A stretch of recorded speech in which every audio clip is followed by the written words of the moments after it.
engine. I was at about 3/4 of a tank and I added fuel to it.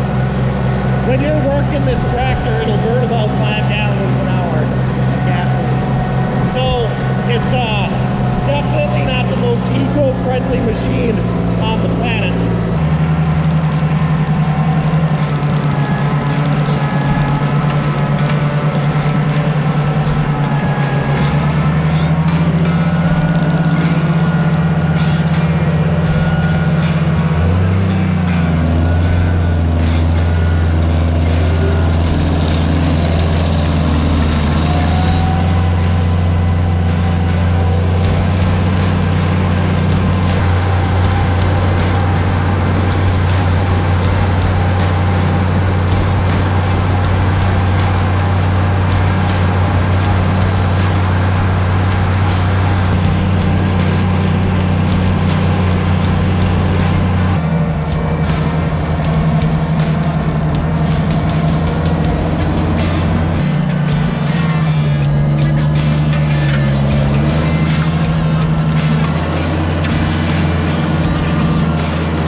So you can see what I'm doing here. I'm disking up our cornfield. This is where we picked ear corn last year.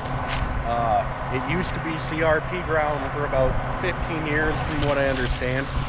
And I planted a conventional corn in here. I think it was a 100-day, is that or 100 or 110 day? Anyway, averaged about 170 bushels for the acre. Not bad. With my math, we use our ear corn to feed broiler chickens, laying hens, and then our pigs that we do every summer. And with my math, over these 7 acres, if I got 100 bushels for the acre, I was going to be happy. So when we picked it and we got 170 was the average, I was ecstatic. Definitely a big fan. But you can see, because we picked it, we didn't combine it.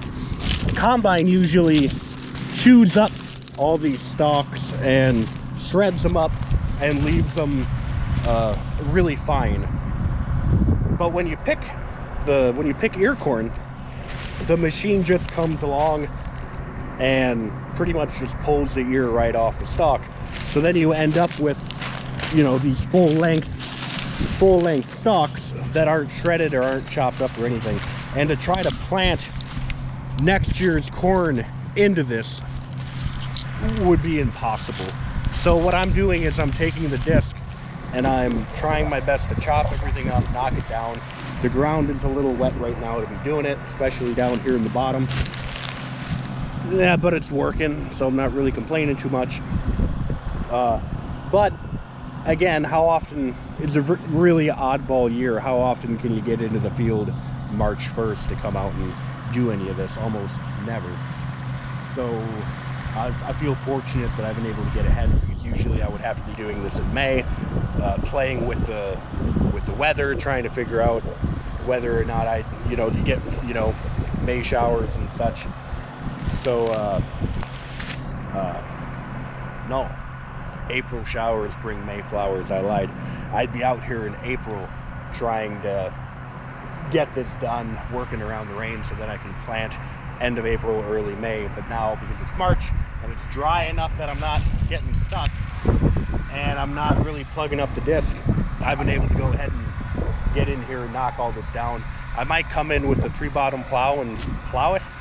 Because I did conventional corn and I don't spray Roundup or anything like that, I don't want to feed any of that stuff to the animals that I'm going to eat. I end up with a lot of grass, and there's a couple patches out here where it's really thick. There's one down there, you can kind of see it's nothing but thick, tall grass. I might go ahead and take the 3-bottom plow out in a couple days. Maybe, I think they're calling for rain 2 or 3 days from now. But if it does dry up a little bit, I might take the 3-bottom plow out, try to roll all this over, so that way when I'm planting into it, I'm not going into any of the chopped up stalks, that I can just plant right into a good seed bed. I'm going to plant this corn again. You'll see in a later video, I'm going to be taking soil samples. I want to know, because it was in CRP, there should be enough nutrients left in the ground where I shouldn't have to add that much. I should be able to get away with doing corn on corn. Usually speaking, around this area, people rotate. They do corn one year, soybeans or oats or whatever the next year, and then year 3 they go back to corn.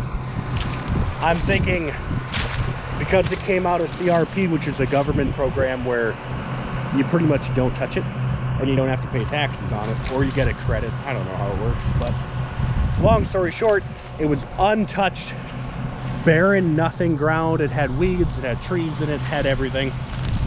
So I came in and brush hogged it and plowed it and disked it. And you can see this is the residue. This is what it looks like after it's getting, chopped up by the disc. It gets chopped up really small. None of those long pieces are going to go ahead and get caught in my plow, but you do have to work it. It's kind of a shame I have to come in here 3 times maybe, disc it to chop it up, plow it to bury all this under the ground, come in, disc it a 3rd time or a 2nd time to make a good seed bed, and then come plant. But I know the Oliver burns about 5 gallons an hour with gasoline, but again, the last time I did the math, or at least for last year, which required more work because it was CRP, I'm able to produce my feed for my animals for about $1.50 for a 50-pound bag. So when I go to the feed mill and I buy my feed in a 50-pound bag, it costs me about $12.50. So I'm going from $12.50 to $1.50. The hang up is you have to come out here and you have to, you got to do the work. So it's definitely cost effective, even if I burn a bunch of fuel. But there's also the time aspect involved. But yeah, that's what we got going on here. So it gets, you can see there's still snow on the ground over there. I was spinning out, coming uphill that way the first time. I might just leave that little area and just go around it and not try to worry about it. But all in all, the disc is working okay. I did break one coulter on it, or one disc blade on it.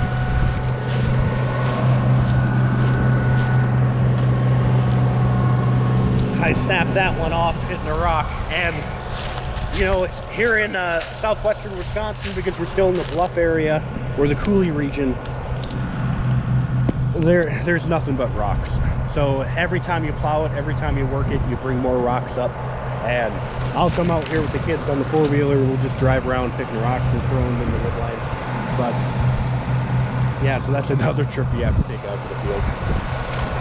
Anyway, that's where we're at right now. I'm going to get back at it and see if we can't get this knocked out before I go home and throw a couple steaks on the grill.